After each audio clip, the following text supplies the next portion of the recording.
გამარჯობა, ეთერშია ქრონიკა 14-ზე გამოშვებაში ნახავთ. თბილისის საკრებულო დედაქალაქის მთავრობას დაამტკიცებს. გაზრდილი ეკონომიკური მაჩვენებლები, საქსტატის მონაცემები რამდენიმე წუთში.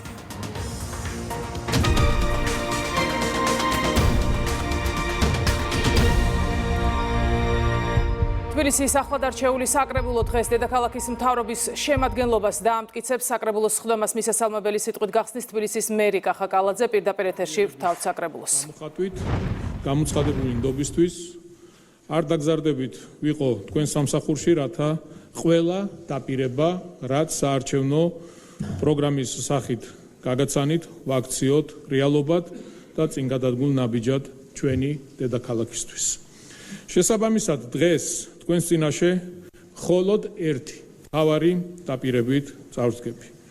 გვირდებით თვალის ჩინივით გაუფრთხილდეთ თქვენს მიერ მოცემულ თითოეულ ხმას და მას კონკრეტულ საქმეებად ვაქცევთ. განვახორციელებთ ქალაქისთვის ძალიან მნიშვნელოვან პროექტებს. რაც შეეხება საქმეს, არჩევნებიდან მეორე დღესვე ჩვენ მუშაობა დავიწყეთ აბსოლუტურად ყველა მიმართულებით და უკვე გადავდგით კონკრეტული ნაბიჯები.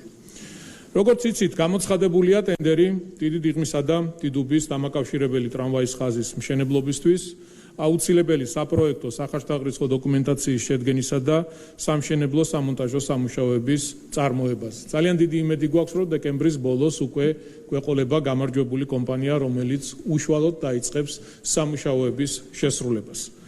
ასევე მთის კურორტების განვითარების კომპანიასთან ერთად დაწყებულია მუშაობა ბეთანიის სათხილამურო კურორტის კონცეფციაზე. თბილისთან ახლოს მსგავსი მასშტაბის დასასვენებელი ინფრასტრუქტურის შექმნა უმნიშვნელოვანესია ჩვენი დედაქალაქისთვის. როგორც წინა საარჩევნოდ დავაანონსეთ, მომდევნო 5 წლის განმავლობაში თბილისის მეტროს დაემატება 111 ახალი თანამედროვე სტანდარტის ვაგონი, რაც გულისხმობს 25 მატარებელს, მათ შორის 14 ერთეული იქნება 4 ვაგონიანი და 11 ერთეული იქნება 5 ვაგონიანი. თბილისის მერიის ცენტრალური ხელისუფლებისა და აზიის ინფრასტრუქტურის საინვესტიციო ბანკის მჭიდრო თანამშრომლობით უკვე დასრულებულია ტენდერი ახალი თანამედროვე ვაგონების შესყიდვაზე. გვყავს უკვე გამარჯვებული კომპანია და მომავალი წლიდან დაიწყება ვაგონების ეტაპობრივი მოწოდება. მე მინდა ვისარგებლოს შემთხვევით პრემიერ-მინისტრ ბატონ ირაკლი კობახიძეს მადლობა გადაუხადო თანამშრომლობისთვის, მხარდაჭერისთვის, იმიტომ რომ ამ მასშტაბის და ამ ტიპის პროექტების განხორციელება ცენტრალური ხელისუფლების მხარდაჭერის გარეშე უბრალოდ შეუძლებელია. დაწყებულია მეტროს სადგურების მარჯანიშვილი და ახმეტელის თეატრის მეორე ამოსასვლელების პროექტირება. სასიამოვნო სიახლეა ასევე საბაგირო გზების განვითარების პროექტით, კერძოდ როგორც უკვე დავაანონსეთ და წინასაარჩევნოდ ვისაუბრეთ, მოეწყობა მეტროს სადგურ სარაჯიშვილისა და ზღვის უბნის, ასევე მეტროს სადგურ ისნისა და ვაზის უბნის დამაკავშირებელი საბაგირო გზა, რომელიც იქნება ერთგვარი საზოგადოებრივი ტრანსპორტი, რადგან თითოეულ დღის განმავლობაში დაახლოებით 7000 მგზავრის გადაყვანის შესაძლებლობა აქვს. სატრანსპორტო პოლიტიკის მიმართულებით კიდევ საინტერესო სიახლეები გველოდება, მათ შორის ის, რომ დედაქალაქის ავტოპარკს 200 ერთეული ავტობუსი დაემატება და ჯამში 1250 კომფორტული ავტობუსი მოემსახურება თბილისს. დაგეგმილია ახალი ხიდის მშენებლობა, რომელიც იქნება მხოლოდ და მხოლოდ საზოგადოებრივი ტრანსპორტისთვის. აღნიშნული ხიდი ნაძალადევისა და ჩუღურეთის რაიონებს ერთმანეთთან უმოკლესი გზით დააკავშირებს. საზოგადოებრივი ტრანსპორტს რაც შეეხება, ჩვენ ბევრჯერ გვისაუბრია და კიდევ ერთხელ გავიმეორებ, რომ ჩვენთვის ერთ-ერთი მთავარი პრიორიტეტია, იმიტომ რომ ყველასათვის ხელმისაწვდომი უნდა იყოს, ყველაზე კომფორტული უნდა იყოს და ყველაზე სწრაფი დედაქალაქში. შესაბამისად, აუცილებელ საჭიროებას წარმოადგენს დავამატოთ 200 ერთეული, იმიტომ რომ ქალაქი იზრდება, ახალი უბნები იქნება და რა თქმა უნდა, ყველას უნდა მიეცეს იმის შესაძლებლობა, რომ ისარგებლოს საზოგადოებრივი ტრანსპორტით. ასევე მინდა მოსახლეობას კიდევ ერთხელ შევახსენო, რას პირდებით ურბანული პოლიტიკის მიმართულებით. რა თქმა უნდა, გაგრძელდება ავარიული მრავალბილიანი სახლების ჩანაცვლების პროგრამა. პროექტი ყოველწლიურად ფართოვდება, იზრდება მოსახლეობის ნდობა და ჩართულობა, რაც ძალიან მნიშვნელოვანია. მე მახსოვს, როდესაც პირველად დავიწყეთ აღნიშნული პროგრამის განხორციელება, მოსახლეობა ძალიან სიფრთხილით ეკიდებოდა აღნიშნულ პროგრამას, თუმცა დღეს შემიძლია გითხრათ, რომ ძალიან ბევრი მოთხოვნა არის, გაიზარდა თანამშრომლობა, გაიზარდა ნდობა. მე ყველა ჩემს გამოსვლაში ბევრჯერ ვახსენე და კიდევ ერთხელ გავიმეორებ, რომ აქ საშიში არაფერია, იმიტომ რომ გარანტი გახლავთ მუნიციპალიტეტი, დედაქალაქის მთავრობა, რომ ის ავარიული სახლები, სადაც მოსახლეობა ცხოვრობს და გარკვეულ საფრთხეს წარმოადგენს, მოხდება მათი ახლით ჩანაცვლება და იქ მცხოვრებ ადამიანებს დაუბრუნდება გარემონტებული ყველანაირად მოწესრიგებული საცხოვრებელი ბინები. იწყება ავარიული სახლების ჩანაცვლების ახალი პროგრამა ისტორიულ არეალებში, რომელიც მოსახლეობის 100%-იანი თანხმობით არის, თანხმობით განხორციელდება.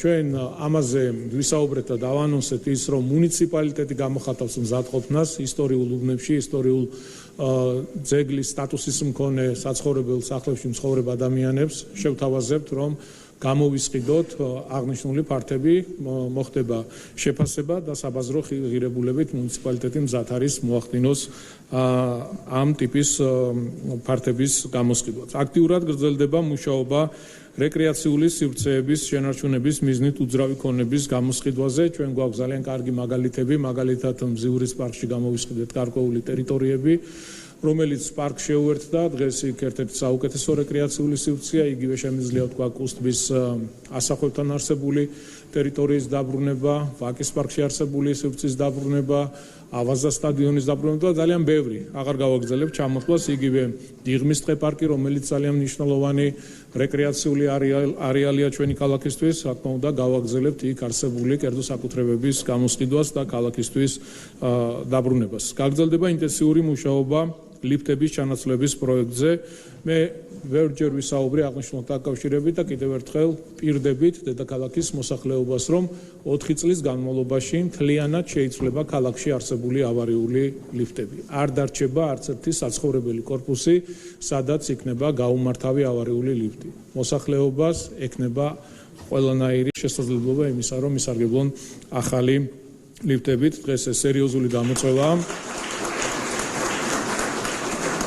ვიცით თუ რა დიდ პრობლემას წარმოადგენს გამგეობებმა, საკრებულოს თითოეულმა წევრმა, შესაბამისად ამის მოწესრიგება იქნება ერთ-ერთი მთავარი პრიორიტეტი. ინფრასტრუქტურის განვითარების პოლიტიკის მიმართულებით დაგეგმილია შემდეგი პროექტები. ზოგადად ბიუჯეტში ინფრასტრუქტურული მიმართულება ერთ-ერთი უმნიშვნელოვანესი არის. ესე დაგეგმილი გვაქვს რუსთაველის, ვაჟა-ფშაველას, გურამიშვილის გამზირების რეაბილიტაცია, თამარაშვილის, გორგასლის, გოძიაშვილისა და აკაკი ბელიაშვილის ქუჩების განახლება. როდესაც ჩვენ ვსაუბრობთ განახლებაზე, აქ ცხადია საუბარია ფუნდამენტურ განახლებაზე, თავისი მიწისქვეშა კომუნიკაციებით, ყველაფერი იქნება შეცვლილი და მივიღებთ ქუჩების ახალ დიზაინს. ჩვენ ბევრი კარგი პროექტი გვაქვს განხორციელებული ამ მიმართულებით და რა თქმა უნდა აღნიშნული ქუჩებიც იქნება მოწესრიგებული. თბილისის განვითარების ფონდი დაიწყებს რეაბილიტაციის მეორე ეტაპს ნარიყალას ციხეზე.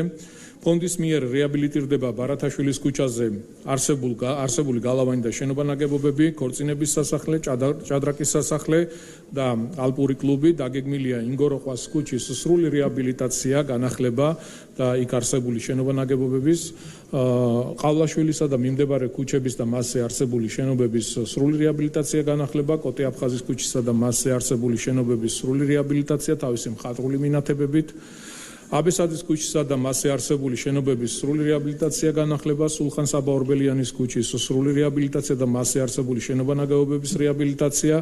მომდევნო წლებში დაგეგმილია 3800-ზე აღსაზრდელზე გათვლილი 10 საბავშვო ბაღის ავარიული შენობის დემონტაჟი და მის მაგივრად ახალი საბავშვო ბაღების მშენებლობა. თქვენ იცით თუ როგორი მიდგომა გვაქვს, როგორი სტანდარტები არის ამ მიმართულებით და რა თქმა უნდა განსაკუთრებული ყურადღება დაეთმობა მომავალშიც იმას, რომ ჩვენს შვილებს, მომავალ თაობებს ჰქონდეთ ნორმალურ პირობებში აღზრდის შესაძლებლობა.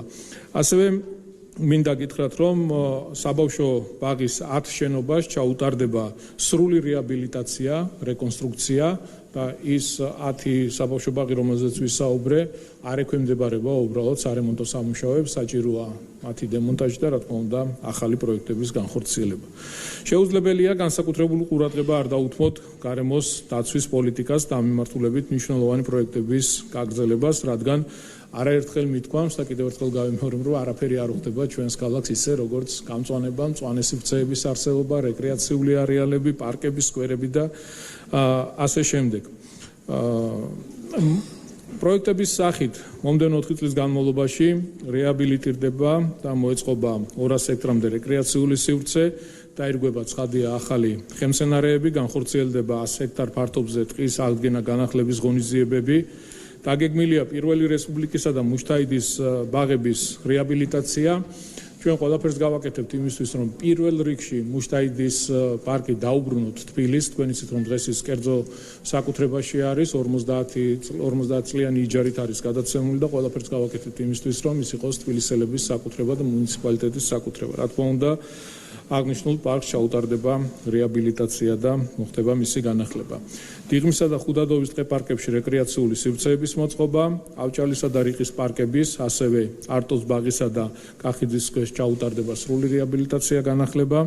თბილისის ზღვის მიმდებარედ ახალი ზოოპარკის მოწყობა გაგრძელდება. ჩვენ აღნიშნული პროექტი დაწყებული გვაქვს და ქალაქში ზოოპარკი, რომელიც არის მძიმე მდგომარეობაში, ყველანაირი თვალსაზრისით ჩვენ გავაკეთეთ განცხადება და რამდენიმე წელია უკვე დავიწყეთ ახალი პროექტის განხორციელება თბილისის ზღვის მიმდებარე ტერიტორიაზე. ცხოველების ნაწილი უკვე გადაყვანილი გვყავს, მოწყობილია შესაბამისი ინფრასტრუქტურა და პროექტი გაგრძელდება. მომდევნო 2 წლის განმავლობაში გვინდა რომ მთლიანად ქალაქში არსებული ზოოპარკი თბილისის ზღვის მიმდებარე ტერიტორიაზე გადავიყვანოთ, ხოლო ეს სივრცე, სადაც ზოოპარკი იყო პირველი არხის მიმდებარე ტერიტორიაზე მთლიანად გამოყენებული იქნება რეკრეაციული არეალისთვის, რომელიც მზიურის პარკს შეუერთდება, ესეც ძალიან მნიშვნელოვანია. ცალკე აღნიშნვის ღირსია თბილისის ზღვაზე ახალი ზოოპარკის მიმდებარედ არსებული დენდროლოგიური პარკის ტერიტორიაზე გრანდიოზული გასართობი პარკის მშენებლობა, რაშიც განსაკუთრებულ წვლილს შეიტანს ბიძინა ივანიშვილის ოჯახი და საქველმოქმედო ფონდი ქართულ.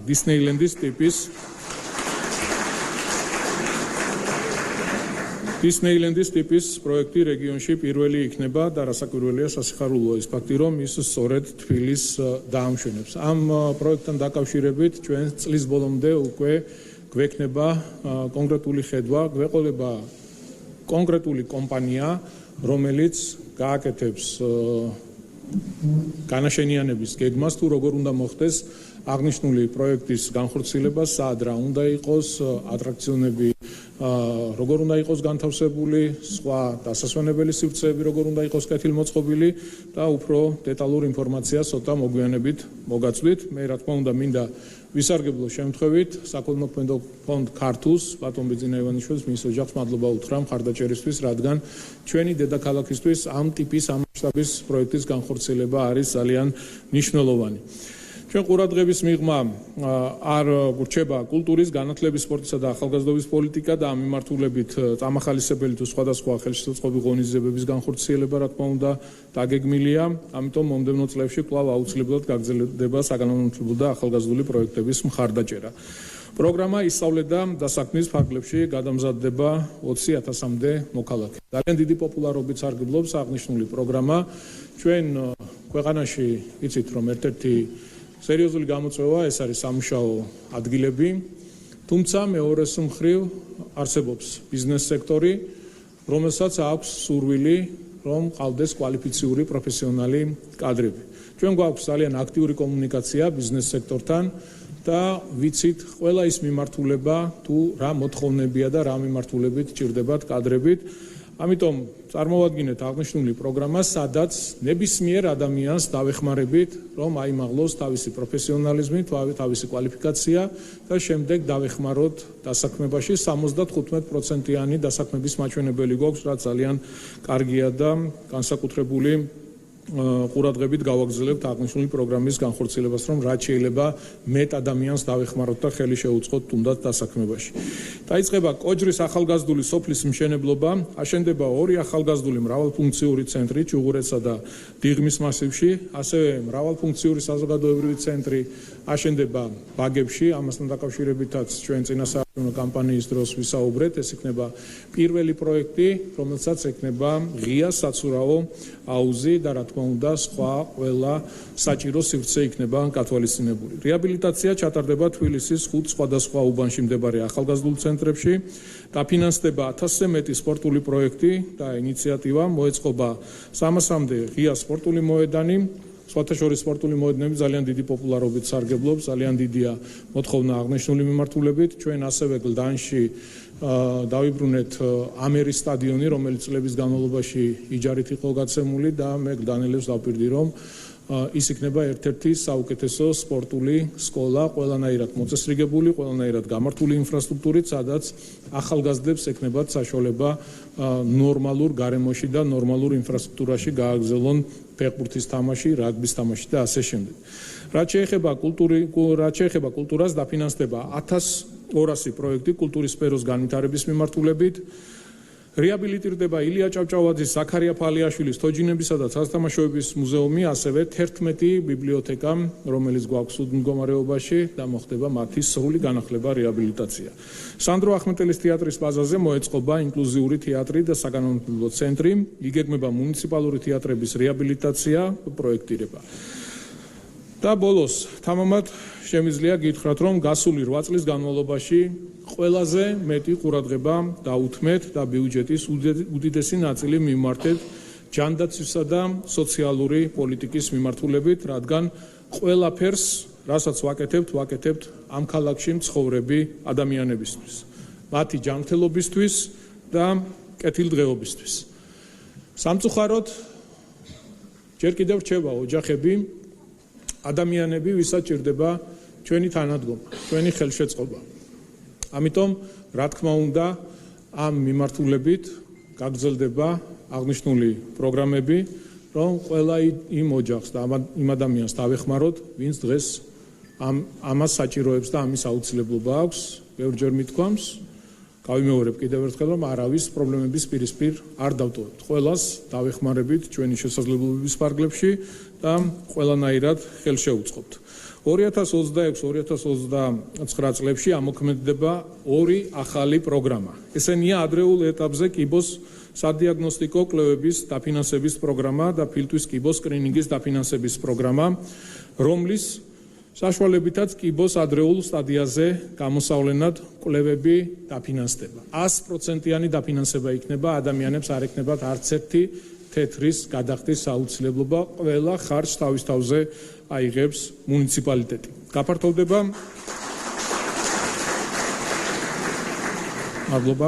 გაფართოვდება ჯანდაცვის მიმართულებით მიმდინარე 6 მნიშვნელოვანი პროგრამა, გაგრძელდება რაიონულ გამგეობებში არსებული სოციალური და ჯანდაცვის ყველა პროგრამა. მეგობრებო, ეს მხოლოდ მცირე ჩამონათვალია იმ პროექტებისა და პროგრამების, რომელთა განხორციელებად მომდევნო 4 წელიწადში ვგეგმავთ. ჩვენ კიდევ არაერთი სამუშაო გვაქვს ჩასატარებელი, რომელთა ჩამოთვლაც შორს აგვიყვანს. ძალიან ბევრი პროექტი არის გამგეობებმა, რომელიც უნდა განახორციელონ მუნიციპალიტეტების შესაბამისმა სამსახურებმა. ცხადია, ეს ძალიან ბევრია, თუმცა ჩვენ საუბრობთ მომდევნო 4 წელზე, ამიტომ ყველაფერზე დღეს გამიჭირდება ვისაუბრო და ყველაფერს ვერ ჩამოვთვლი. ერთი რამ შემიძლია თამამად თქვა, რომ თბილისი 4 წლის შემდეგ იქნება კიდევ უფრო მწვანე, მოწესრიგებული და განვითარებული ქალაქი, რათა ჩვენ შვილებს, მომავალ თაობებს დაუტოვოთ ისეთი საცხოვრებელი გარემო, სადაც თავისუფლად ექნებათ განათლების მიღების, განვითარების, გართობის, მწვანე სივრცეებში დასვენებისა და კომფორტული გადაადგილების შესაძლებლობა.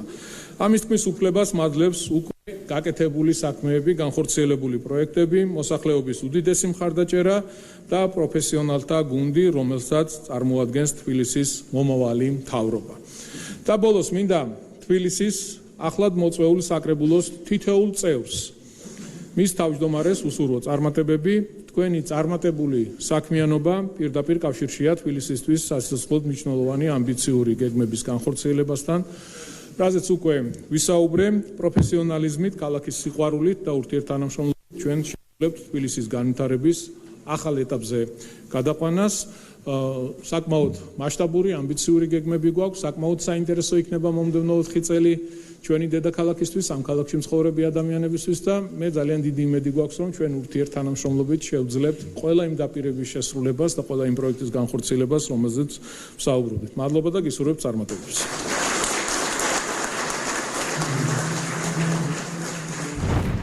პირდაპირ ეთერში ვუსმენთ თბილისის მერს კახა კალაძეს. პრემიერ-მინისტრი ბიზნეს სექტორს ხვდება, ირაკლი კობახიძე ბიზნესთან განათლების რეფორმას განიხილავს. სოფო ბერიძეა შეხვედრის დეტალებით პირდაპირ ეთერში.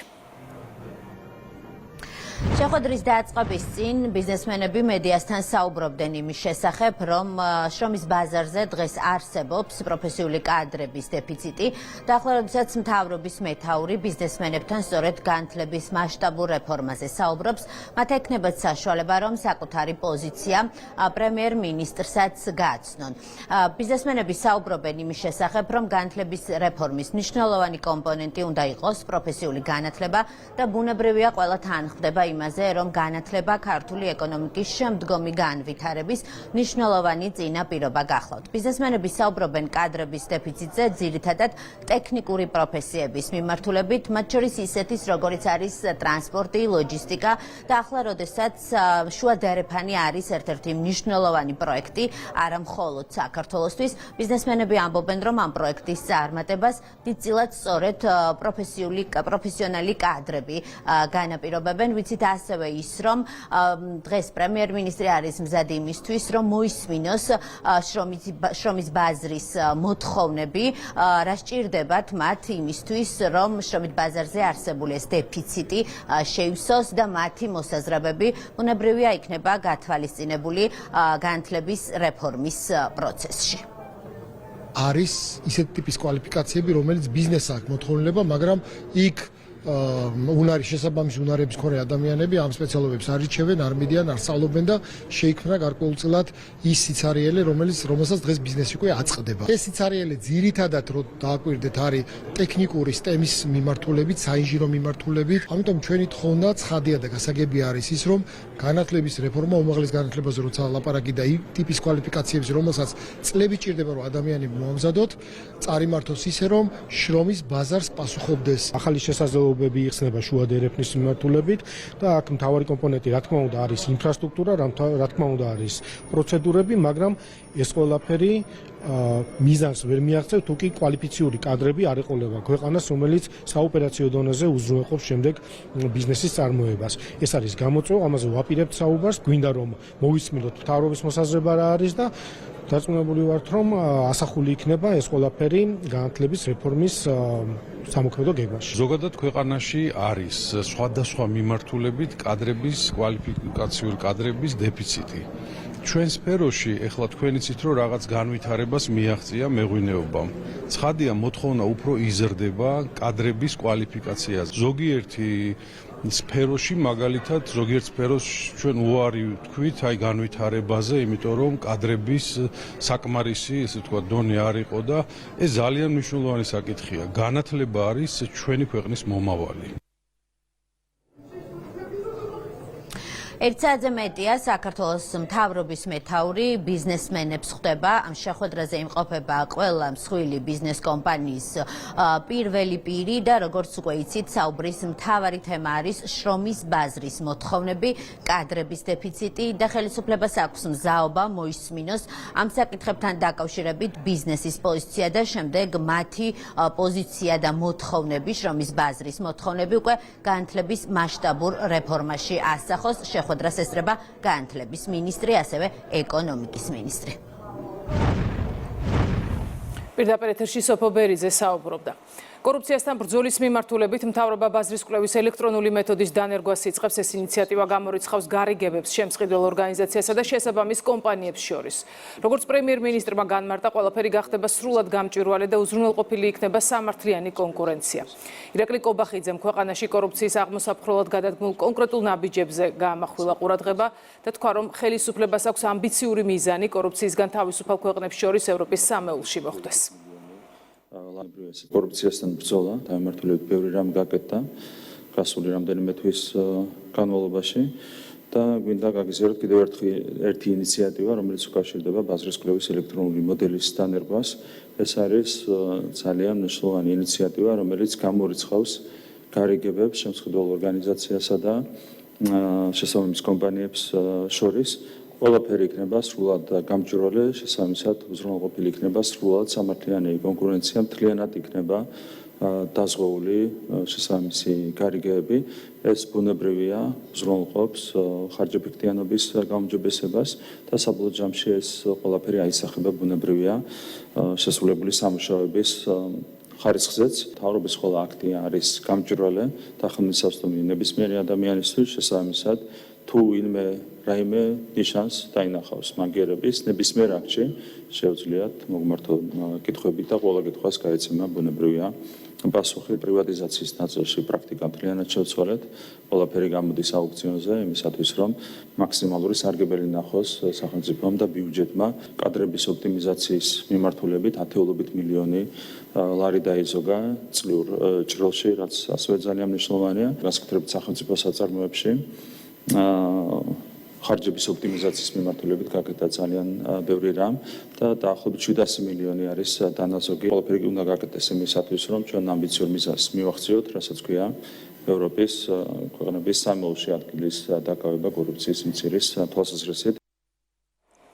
ხელისუფლება ქვეყნის განვითარების 10 წლიან სტრატეგიაზე მუშაობის დაწყებას აანონსებს. პრემიერ-მინისტრის განცხადებით დოკუმენტში ჩაიწერება კონკრეტული მიზნები და ამოცანები, ასევე მათი განხორციელების ვადები. ეს იქნება კონკრეტული გზამკვლევი, რომლის მიხედვითაც ქვეყანა სტაბილურად განვითარდება. გვინდა რომ დავიწყოთ მუშაობა 10 წლიან სტრატეგიაზე, ქვეყნის განვითარების 10 წლიან სტრატეგიაზე 2026-35 წლების ჩათვლით. გვინდა რომ მოვამზადოთ დოკუმენტი, რომელსაც დაეფუძნება ქვეყნის განვითარება ყველა მიმართულებით. ჩემი წარმოდგენით ეს უნდა იყოს ლაკონური დოკუმენტი, სადაც იქნება გაწერილი ძალიან კონკრეტული ამოცანები, მიზნები და ამოცანები და სადაც იქნება შემდეგ გაწერილი უკვე ამ მიზნების განხორციელების ვადები, ამოცანების შესრულების ვადები. რა თქმა უნდა, მეტი დეტალი საზოგადოებისთვის გახდება ცნობილი მოგვიანებით. ვფიქრობთ, რომ ახლოს მომავალში შესაძლებელი გახდება უკვე ამ დოკუმენტზე მუშაობის დასრულებაც, გამოქვეყნდება ეს დოკუმენტი და ჩვენ გვექნება ძალიან კონკრეტული გზამკვლევი, რომლის მიხედვითაც უზრუნველყოთ მომდევნო წლების განმავლობაში ჩვენი ქვეყნის თანმიმდევრულ და სტაბილურ განვითარებას. ეკონომიკის განვითარება მთავრობის ერთ-ერთ უმთავრეს პრიორიტეტად რჩება. მთავრობის მეთაურმა საქსტატის მონაცემებზე და გაზრდილ ეკონომიკურ მაჩვენებლებზე გაამახვილა ყურადღება და თქვა, რომ ტემპის შენარჩუნება მნიშვნელოვანია. რაც არის რეკორდობით და რა თქმა უნდა იანვარ-სექტემბრის მონაცემებით, პირველი 3 კვარტალის 9 თვის მონაცემებით ეკონომიკურ მასშტაბში შეადგინა 7.7%. როგორც მოგეხსენებათ, საერთაშორისო სავალუტო ფონდმა გაზარდა პროგნოზი 7.2%-მდე, თუმცა მონაცემებიდან ჩანს, რომ სავარაუდოდ ამ შემთხვევაში სავალუტო ფონდის პროგნოზს გადაჭარბებით შევასრულებთ, რაც არის მნიშვნელოვანი, ამ ტემპის შენარჩუნება არის მნიშვნელოვანი ყველა თვალსაზრისით. ბუნებრივი ეკონომიკური ზრდა იძლევა ასევე ვალუტის კურსის მყარად შენარჩუნების შესაძლებლობას და მოხარული ვართ, რომ წელს სავალუტო რეზერვები უკვე გაიზარდა 5 მილიარდ 600 მილიონ დოლარამდე, რაც არის რეკორდული მაჩვენებელი. ბუნებრივია, ვალუტის მყარი ეს არის ეკონომიკური ზრდის ტემპის სტაბილურად შენარჩუნების შედეგი. აქვს ახალი მსხვილი ინვესტიცია, რომელიც უკვე განხორციელების ეტაპზე გადადის და ბუნებრივია ესეც აადგება ეკონომიკის ზრდას. მაქსიმალური ყურადღება უნდა დაეთმოს მომავალშიც ბუნებრივია ეკონომიკას და ეს იქნება ჩვენი მთავრობის საქმიანობის ერთ-ერთი უმთავრესი პრიორიტეტი. ამ წუთებში აჭარის მთავრობის ხდომა იწყება, რომელსაც პირდაპირ ეთერში ვrთავთ. მოგესალმებით. პირველეს ყოვლისა მინდა შევაჯამოთ მიმდინარე თვე. ნამდვილად გამარჯვების თვე იყო და მეთანხმებით არა მხოლოდ ჩვენი რეგიონისთვის, არამედ მთელი ქვეყნისთვის. პირველ რიგში მინდა მივმართო მუნიციპალიტეტების მერებს, რომლებიც ესწრებით სხდომას ახლა გილოცავთ უფლებამოსილების განხორციელების დაწყებას, გისურვებთ წარმატებულ ნაყოფიერ საქმიანობას მუნიციპალიტეტების განვითარების საქმეში. ნამდვილად მნიშვნელოვანია ეს თვე მთელი ქვეყნისთვის და მეთანხმებით ჩვენი გუნდის მთავარი ამოცანა გახლავთ სწორედ ადგილობრივი თვითმმართველობის მომდევნო 4 თვის განმავლობაში საზოგადოების ძალიან მაღალი ჩართულობით ეფექტიანი საქმიანობა და წარმატებული შედეგები თქვენი, სწორედ ეს იყო ჩვენი გასული თვის მუშაობის სტიმული და мотивация. მომდევნო კვირაში აუცილებლად გვექნება საქმიანი შეხვედრები მუნიციპალიტეტებში. გავეცნობით და დეტალურად გავივლით მიმდინარე თუ დაგეგმილ მომავალ პროექტებს და ასევე არსებულ გამოწვევების, გამკლავების და დაძლევის გზებს ერთად მოვძებნით. აღსანიშნავია, რომ დავასრულეთ 2026 წლის ბიუჯეტის გეგმაზე მუშაობა. გვექნება უპრეცედენტოდ მაღალი ბიუჯეტი 2026 წელს. გადააჭარბა მილიარდიან ნიშნულს გადააჭარბა მომავალი წლის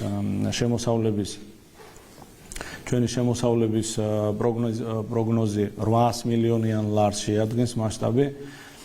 რა თქმა უნდა, ფინანსური დოკუმენტის ასეთი მაჩვენებელი ნიშნავს რეგიონალური ეკონომიკის მდგრად ეფექტურ სტაბილური განვითარება გრძელდება. ეს იმას ნიშნავს, რომ რეგიონში ბიზნეს საქმიანობა და შესაბამისად დასაქმების დინამიკა არის მზარდი. მილიარდიანი მასშტაბის ბიუჯეტი ნიშნავს უპირველეს ყოვლისა ჩვენი მოსახლეობის კეთილდღეობის მეტშესაძლებლობების საფუძველს. მეტი ბიუჯეტი რა თქმა უნდა ნიშნავს მეტი პროგრამების გაჩენას, როგორც სოციალური ჯანდაცვის, სოფლის მეურნეობის მიმართულებით. უნდა შევეხო კიდე დეტალურად აუცილებლად სოფლის მეურნეობას, მნიშვნელოვანი სეზონი გვაქვს რეგიონში, გულისხმობ ციტრუსის მოსავალს, რაც ჩვენი რეგიონალური ბიუჯეტისთვის მნიშვნელოვანი საყრდენი, ამ მიმართულებითაც გვაქვს ძალიან პოზიტიური მოლოდინები. გასულ წელთან შედარებით 30%-ით მეტ ციტრუსის მოსავალს ველოდებით, 60,000 ტონა, კი ბატონო. სოფლის მეურნეობის სამინისტროსთან ერთად გავხსენით საკოორდინაციო შტაბი, რომელიც ხელს შეუწყობს ციტრუსის რეალიზაციას და ზოგადად ციტრუსის სეზონის შეუფერხებლად განხორციელებას რეგიონში და აუცილებლად დარწმუნებული ვარ შტაბის ფუნქციონირება მომდევნო 3 თვის განმავლობაში იქნება ეფექტური და წარმატებული. აუცილებლად ვიქნებით მუდმივ კოორდინაციაში. მინდა აუცილებლად ჩვენ წარმატებას შევეხო სოფლიო ტურიზმის დაჯილდოებაზე, მოგეხსენებათ გასულ კვირას აჭარა ევროპის 4 სეზონის წამყვან ტურისტულ მიმართულებად დასახელდა. ეს აღიარება აუცილებლად ჩვენს რეგიონს სოფლიო ტურისტულ რუქაზე კიდევ უფრო მკვეთრად გამოხატავს და აუცილებლად გავაგრძელებთ ტურიზმის განვითარებას და ამ მიმართულებით აქტიურ მუშაობას.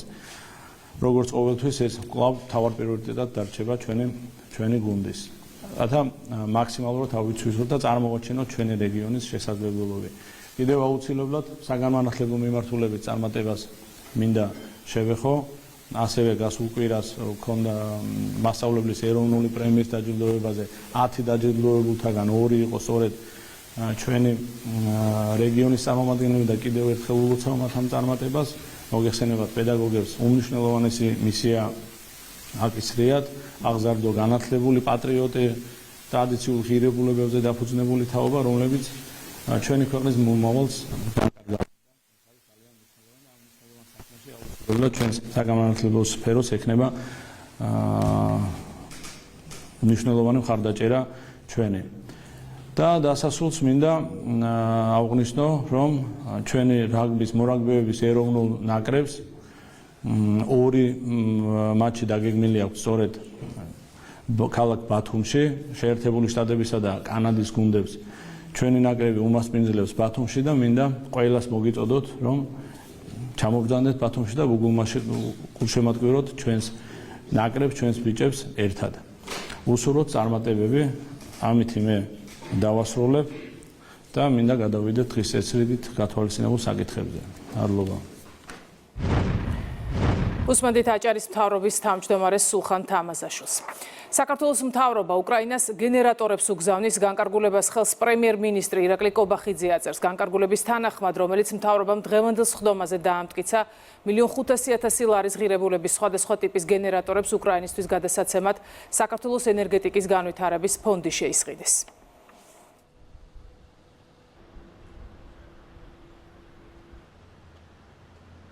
საქართველოს მთავრობის განკარგულებით სპორტის სხვადასხვა სახეობაში მიღწეული წარმატებისთვის სპორტსმენებს ფულადი ჯილდო გადაეცემათ. ბერძნულ-რომაული სტილის ჭიდაობაში საქართველოს ეროვნული ნაკრების გუნდის წევრ ვახტანგ ლოლუას ჭიდაობაში 2025 წლის მსოფლიო ჩემპიონატზე პირველი ადგილის დაკავებისთვის 85,000 ლარი გადაეცემა. გარდა ამისა, სპორტსმენი დამატებითი ფულადი პრიზის სახით 65,000 ლარს მიიღებს. განკარგულების თანახმად, რომელიც საქართველოს მთავრობამ დღევანდელ სხდომაზე დაამტკიცა, 2025 წლის მსოფლიო თამაშებზე ძალისმიერი სამჭიდის შეჯიბრებაში პირველი ადგილის დაკავებისთვის ძალისმიერ სამჭიდში საქართველოს ეროვნული ნაკრები გუნდის წევრი თემურ სამხარაძე ფულად პრიზ 40,000 ლარს მიიღებს. პარაძიუდოში 2025 წლის ევროპის ჩემპიონატზე გუნდურ პირველობაში საქართველოს ეროვნული ნაკრების გუნდის წევრები გუნდის მიერ პირველი ადგილის დაკავებისთვის ფულად პრიზ 102,000 ლარს და დამატებით ფულად პრიზ 98,000 ლარს მიიღებენ. კალათბურთში 2025 წლის ევროპის ჩემპიონატის ფინალურ ტურნირში გუნდის წარმატებული ასპარეზობისთვის საქართველოს ეროვნული ნაკრების გუნდის წევრები, მწვრთნელები, საექიმო და ადმინისტრაციული პერსონალი ფულად პრიზ 595,000 ლარს და დამატებით ფულად პრიზ 2,405,000 ლარს მიიღებენ. ფუტსალში საქართველოს ეროვნული ნაკრები გუნდის მიერ ფუტსალში 2026 წლის ევროპის ჩემპიონატის ფინალურ ტურნირში გასვლისთვის ფულად პრიზ 500,000 ლარს მიიღებს. განკარგულებას ხელს პრემიერ-მინისტრი აწერს.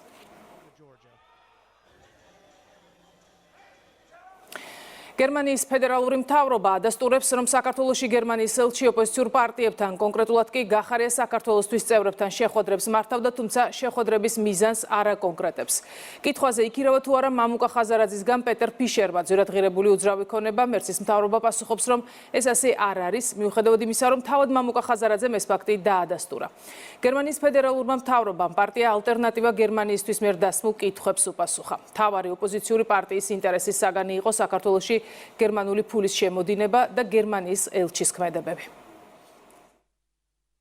ფედერალური მთავრობის ინფორმაციით მართალია თუ არა, რომ გერმანიის ფედერაციული რესპუბლიკის ელჩმა საქართველოში ერნსტ პეტერ ფიშერმა ძვირადღირებული უძრავი ქონება იქირავა ქართული ოპოზიციის ლიდერის მამუკა ხაზარაძისგან. არა, ეს ასე არ არის.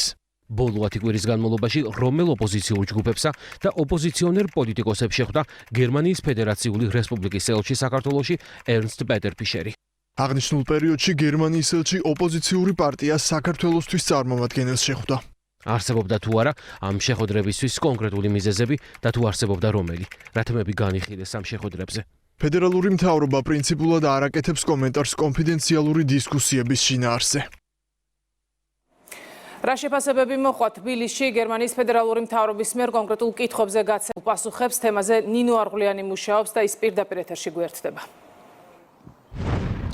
გერმანიის ხელისუფლება ქართული არასამთავრობოების დაფინანსებასთან დაკავშირებით ინფორმაციას მალავს, პეტერ ფიშერის საქმიანობაზე კი ადგილობრივ ოპოზიციას ატყუებს. უფრო კონკრეტულად ატყუებს, რომ თითქოს პეტერ ფიშერი მამუკა ხაზარაძის სახლში არ ცხოვრობს, მაშინ როდესაც თავად ხაზარაძემ დაადასტურა, რომ ქონება მისი ოჯახის საკუთრებაა. გარდა ამისა, გერმანიაში ყველაზე დიდ ოპოზიციურ პარტიას აინტერესებდა მართავდა თუ არა ფიშერი დახურულ შეხვედრებს ოპოზიციის წარმომადგენლებთან, რაზეც საგარეო უწყება ადასტურებს ინფორმაციას, თუმცა შინაარსში არ შედის. ცნობილია, რომ თვითმმართველობის არჩევნების შემდეგ დიპლომატმა ფიშერმა შეხვედრა გამართა გერმანიაში გაქცეულ გიორგი გახარიას თანაგუნდელ ანა ბუჩუკურთან, თუმცა დღეს ირკვევა, რომ ბუჩუკურის თანაგუნდელებმა შეხვედრის შინაარსი სრულად არ იციან.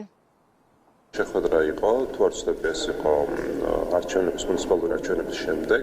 ძირითადი საკითხი, რასაც ჩვენ ზოგადად არა მხოლოდ გერმანიის ელჩთან, არამედ ყველა ჩვენი ევროპული პარტნიორი სახელმწიფოს ელჩთან განვიხილავთ, არის ის, რომ საქართველოს ყველა მოქალაქეს შეუნარჩუნდეს უვიზო მიმოსვლის რეჟიმი ევროპასთან.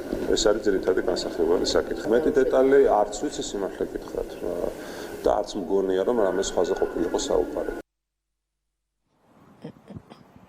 ინფორმაცია, რომელიც გერმანიის ხელისუფლებამ საკუთარ ოპოზიციას დაუმალა, ოპოზიციას ამ ინფორმაციას გერმანიაში საქართველოს საელჩო მიაწვდის.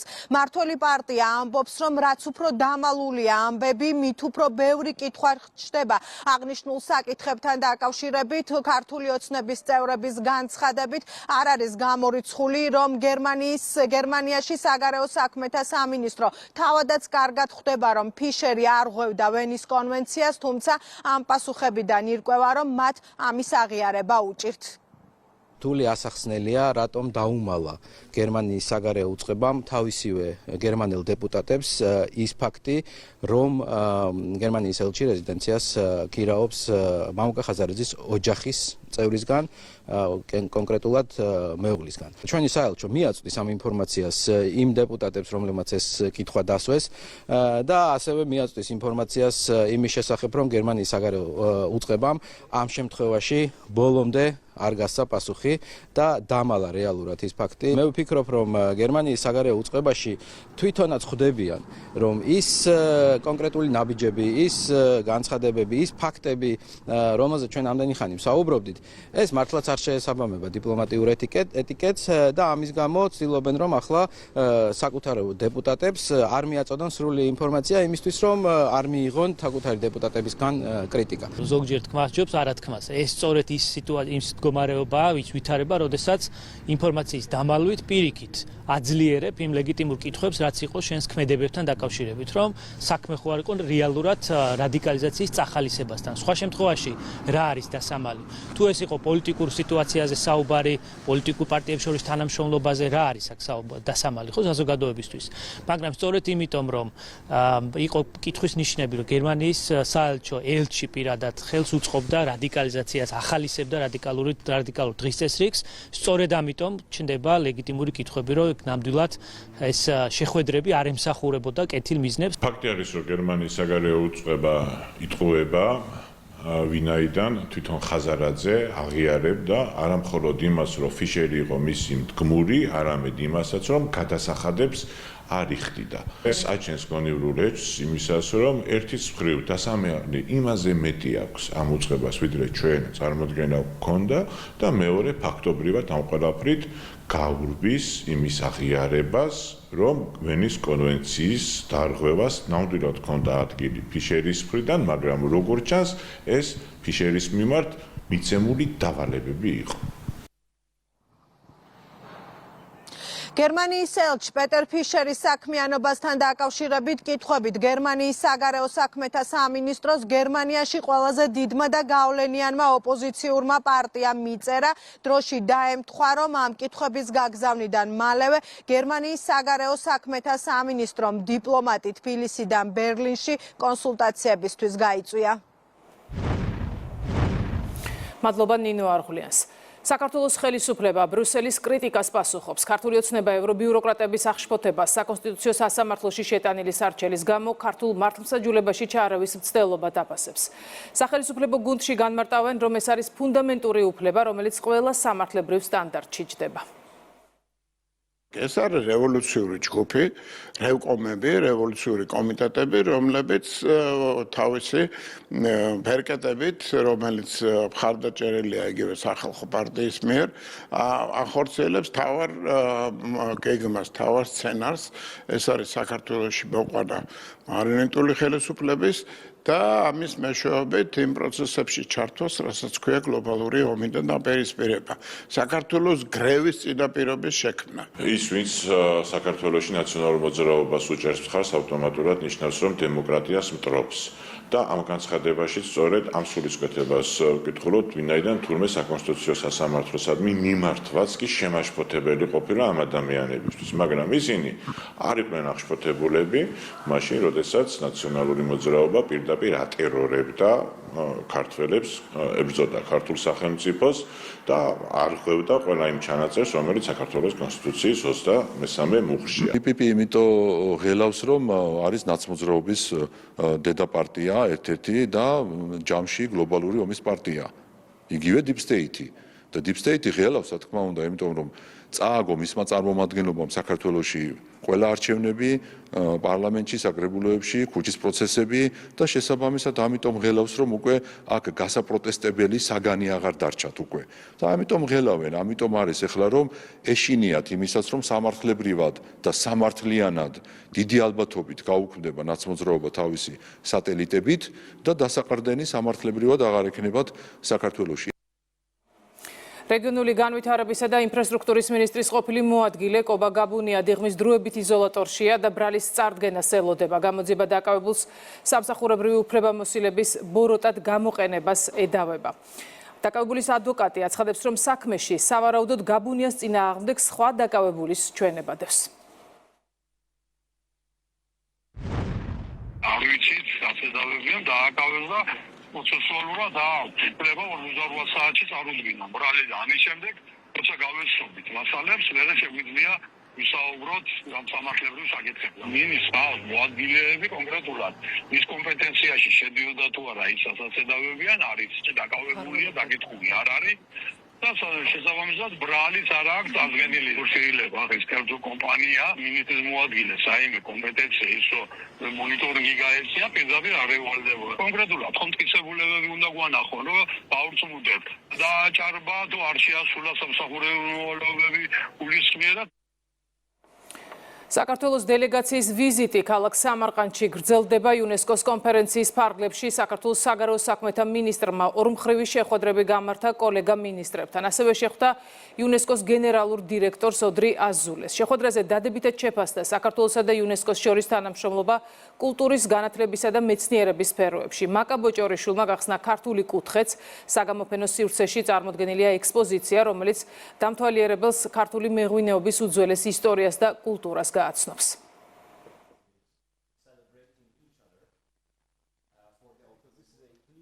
აზერბაიჯანი არის საქართველოს სტრატეგიული პარტნიორი, ჩვენი ორმხრივი ურთიერთობები არის საკმაოდ დატვირთული დღის წესრიგით და რა თქმა უნდა მნიშვნელოვანია რომ მუდმივად გქონდეს აზრთა გაცვლა-გამოცვლა სხვადასხვა მნიშვნელოვან საკითხზე. უნგრეთსა და საქართველოს შორის ბოლო წლებში განვითარებული ურთიერთობები არის ძალიან ახლო და ძალიან მნიშვნელოვანია ჩვენთვის, არა მხოლოდ საქართველოსა და უნგრეთს შორის ურთიერთობების განვითარების კონტექსტში, არამედ ასევე ევროკავშირთან ურთიერთობების კონტექსტში. UNESCO მნიშვნელოვანი ორგანიზაცია საქართველოსთვის, ქვეყნისთვის, რომელიც არის ძალიან მდიდარი კულტურის მქონე ქვეყანა, რა თქმა უნდა ჩვენ ამ ფორმატში თანამშრომლობა გვჭირდება იმისთვის, რომ ჩვენი კულტურული მემკვიდრეობა უკეთ იყოს წარმოჩენილი, უკეთ იყოს დაცული. მიხარია, რომ საქართველოს დღეს ძალიან ღირსეულად არის წარმოდგენილი ამ კონფერენციაზე.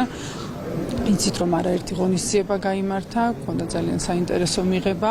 დღეს ასევე მექნება მე შესაძლებლობა მონაწილეობა მივიღო ერთ-ერთ დისკუსიაში, რომელიც სწორედ განათლების მიმართულებით იმართება. ეს იძლევა უმნიშვნელოვანეს პლატფორმას იმისთვის, რომ როგორც ურთიერთობები, ბილეტარული ურთიერთობები გავყარდეს ქვეყნებს შორის, ასევე სხვა აქტივობები და თანამშრომლობები დაიგეგმოს. წარმოდგენილია ექსპოზიციაზე როგორც ქართული ეროვნული სამოსი და ქართული ეროვნული სამკაული, რომელიც ასევე განთავსებულია ღვინო ქართული წარმოდგენილია, აღწერილია ის ექსპონატები, რომლებიც დაკავშირებულია 8000 წლოვან ღვინის წარმოების კულტურასთან, რომელიც აღიარებულია მოგეხსენებათ იუნესკოს მიერ როგორც კაცობრიობის არამატერიალური კულტურული მემკვიდრეობა. პრემიერ-მინისტრი აკეთებს მედიასთან კომენტარს ამ წუთებში პირდაპირ ეთერში ვთავთ ირაკლი კობახიძეს. პროფესიული კადრების დეფიციტი, ძირითადად ტექნიკური მიმართულების პროფესიებზე საუბრობდნენ, აი განათლების რეფორმა როგორ უპასუხებს მოთხოვნას, რომელიც დღეს შრომით ბაზარზეა. ძალიან საინტერესო შეხვედრა ჰქონდა საქართველოს ბიზნეს ასოციაციის წარმომადგენლებთან. ჩვენ გავაცანით კიდევ ერთხელ ასოციაციის წარმომადგენლებს, ბიზნესმენებს თვითონ კონცეფციის შინაარსი, დეტალურად განვიხილეთ 7 პუნქტი, რომელსაც მოიცავს ეს კონცეფცია და ასევე ქონდა საუბარი გურდულ საკითხზე, ეს არის შრომის მაზრის ანალიზი. ჩვენ გვინდა როგორც მოგეხსენებათ, რომ უნივერსიტეტებში სტუდენტების მიღება დაეფუძნოს შრომის მაზრის ანალიზს. და ამ ანალიზის განხორციელებაში გვჭირდება ბუნებრივია ბიზნესის დახმარება, მათი მხარდაჭერა და დღეს ჩვენ შევთანხმდით იმაზე, რომ ეს ანალიზი მომზადდება სწორედ ხელისუფლებისა და ბიზნესის ერთობლივი ჩართულობით, თანამონაწილეობით. ბუნებრივია განათლების, უმაღლესი განათლების რეფორმას აქვს საგანგებო მნიშვნელობა ბიზნესისთვის, როგორც მოგეხსენებათ, არსებითად ქვეყანაში არის ორი დამსაქმებელი, ეს არის საჯარო სექტორი და ეს არის კერძო სექტორი.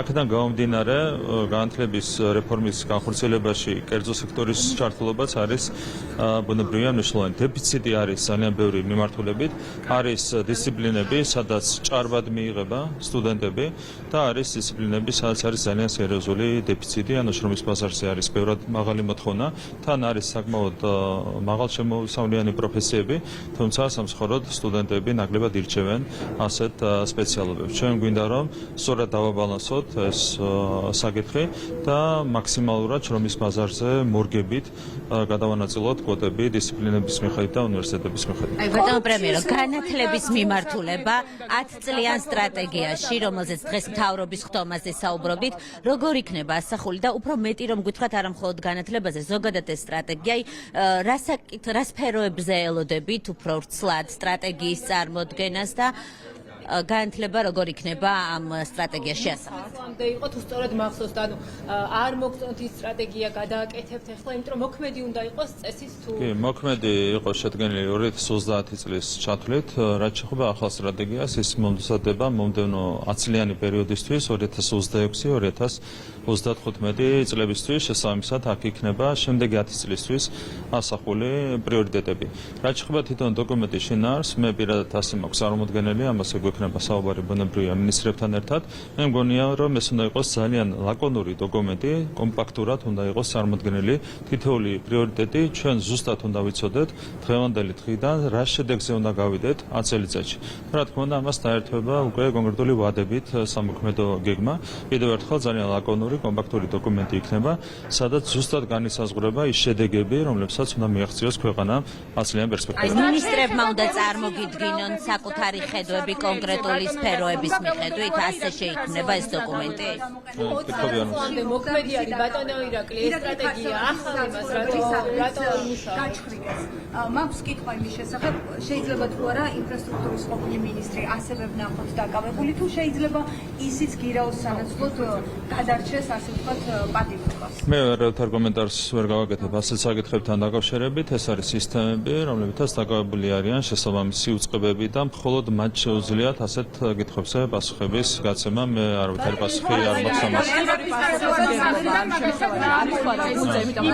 საპარლამენტო მოწყობის ქვეყანა ვარ, სადაც მათ შორის ეს მინისტრები, რომელთა მიმართ არსებობს კითხვები, ანგარიშვალდებულები იყვნენ საპარლამენტის წინაშე, პარლამენტის კონტროლის რუსო თუ შეიძლება დავსვამ. პოლიტიკური პასუხისმგებლობა სად არის გუნდის იმის გათვალისწინებით, რომ როდესაც პარლამენტი მათ უცხადებდა ნდობას, როდესაც ისმენდა მათ ანგარიშებს, გვესმოდა რომ ყველაფერი არის რიგზე. ამ ფონზე ახლა როდესაც გვესმის რომ თურმე არსებობს შეკითხვები ყოფილ მინისტრთა კაბინეტის ყოფილ წევრებთან მიმართებაში, სამართლებრივად გასაგებია რომ შესაბამისი უწყებები მუშაობენ პოლიტიკური პასუხისმგებლობა კონტროლებელი ორგანოს ფუნქცია, როგორც პარლამენტის თავმჯდომარეს. მაშინ ვერ ხეთ თუნდაც აუდიტის ანგარიშებში არჩევან და ეს ყველაფერი. მე მინდა შეგახსენოთ, რომ 2022-25 წლები 2022-24 წლები კონკრეტულად იყო გამორჩეულად მძიმე და რთული ჩვენი ქვეყნისთვის. იყო უსამართლობა, იყო უხეში ზეწოლა, უხეში ქმედებები ჩვენი ქვეყნის მიმართ. იყო პირდაპირი მოწოდებები ომში ჩართვასთან დაკავშირებით, პირდაპირი მოთხოვნები ომში ჩართვასთან დაკავშირებით. ძალიან რთული 3 წელი გამოიარა ჩვენმა ქვეყანამ გულისხმობ 2022-2024 წლებს. და ასეთ ვითარებაში, როდესაც იყო უამრავი მიმართულებით ფრონტი გაშლილი, საბედნიეროდ არა საომარი ფრონტი, არამედ ფრონტი, რომელიც ასევე უკავშირდებოდა ჩვენი ქვეყნის ეროვნული ინტერესების დაცვას. ასეთი მძიმე ვითარების პირობებში, როგორც ჩანს, კონკრეტულმა ადამიანებმა, კიდევ ერთხელ გვარებს არ ვასახელებ, კონკრეტულმა ადამიანებმა, როგორც ჩანს, გადაწყვიტეს საკუთარი სარგებლის მიღება, რაც ფიქრობ, არა, გვარებს არ ვასახელებ. რაც ფიქრობ რომ იყო გუნდის ღალატს რო თავი დავანებოთ პირველ რიგში ეს ქვეყნის ღალატია ხო როდესაც ქვეყანა ასეთ მდგომარეობაშია როდესაც არის ამხელა ზეწოლა ამხელა წნეხი ამხელა უსამართლობა რევოლუციის ორგანიზების რამდენიმე მცდელობა ასეთ პირობებში ადამიანი როცა ფიქრობს ხელისმოთმობაზე ეს არის პრინციპულად არასწორი არ მინდა უფრო ხეში შეფასება რაც შეეხება ჩვენს მიდგომას მე მინდა შეგახსენოთ რომ უკვე 2023 წლის დეკემბერში როდესაც გარკვეული ინფორმაციები შეიძლება იყო უკვე ცნობილი ჩვენთვის 2023 წლის დეკემბერში შეგახსენებთ რომ ბატონი ბიძინა ემანუშვილი დაბრუნდა პოლიტიკაში და ზუსტად ამ შენობაში გააკეთა კონკრეტული განცხადებები და მას ჰქონდა კონკრეტული მინიშნებები და ერთ-ერთი უმთავრესი მინიშნება უკავშირდებოდა სწორედ კორუფციას. მე კიდევ ერთხელ მინდა შეგახსენოთ ეს იყო 2023 წლის დეკემბერი 2024 წელი იყო ურთულესი სხვადასხვა მიმართულებით უმძიმესი ზეწოლა იყო თან საარჩევნო წელი სერიოზული პრობლემები იყო ქვეყნის წინაშე პოლიტიკური თვალსაზრისით და ასეთ პირობებში რა თქმა უნდა გაგვიჭირდა კონკრეტული ნაბიჯების გადადგმა თუმცა დღეს უკვე ყველაფერი არის წესრიგში ჩატარებულია საპარლამენტო არჩევნები ქვეყანა არის დამშვიდებული და დღეს გვაქვს იმის შესაძლებლობა პრაქტიკული შესაძლებლობა რომ ყველა ზომა მივიღოთ მათ შორის კორუფციის წინააღმდეგ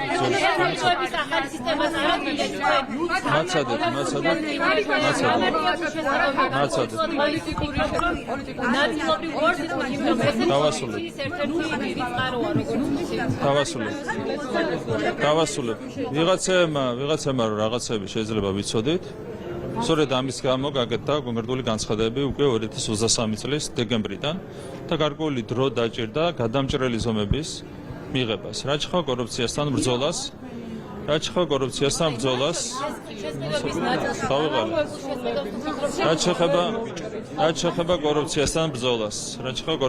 ბრძოლას მე მინდა შეგახსენოთ ერთი რამ რომ კორუფციასთან ბრძოლა არ არის მარტო კონკრეტული ადამიანების წინააღმდეგ სისხლის სამართლის საქმეების აღწერა. პირველ რიგში კორუფციასთან ბრძოლა გულისხმობს სისტემის გახსნას, გამჭირვალობის უზრუნველყოფას და ამას უნდა მიაქციოთ პირველ რიგში ყურადღება.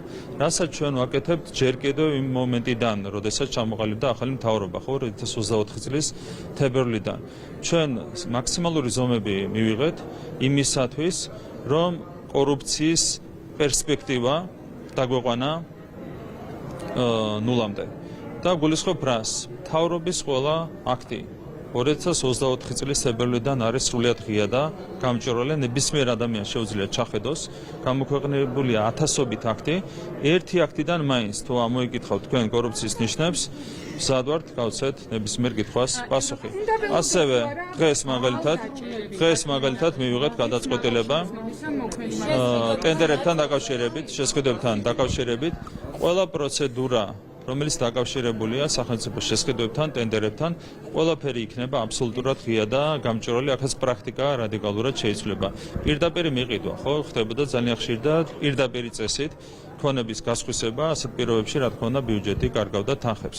ყველა ობიექტი გადის უკვე 2024 წლის თებერვლიდან აუქციონზე, ან მთავრობის ჩამოყალიბების დღიდან ყველა ობიექტი გადის აუქციონზე შესაბამისად, აქაც უკვე თეორიულადაც შეუძლებელია რაიმე კორუფციული გარიგების დადება. ეს არის თავარი, როცა ჩვენ ვსაუბრობთ კორუფციის დაძლევაზე.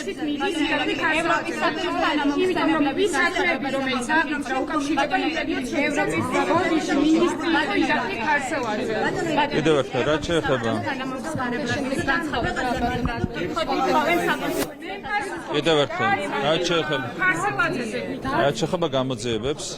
გამოძიებებთან დაკავშირებით პასუხს გაგცემენ შესაბამისი უწყებები. რაც შეეხება იმას თუ ვინ რა იცოდა 2023 წლის დეკემბერში ბატონი ბიძინა ემანუშვილი ზუსტად ამ შენობაში გამოვიდა თავისი სიტყვით და მან მინიშნებები გააკეთა ზუსტად იმასთან დაკავშირებით, რომ საჭირო იყო ბრძოლა კორუფციასთან.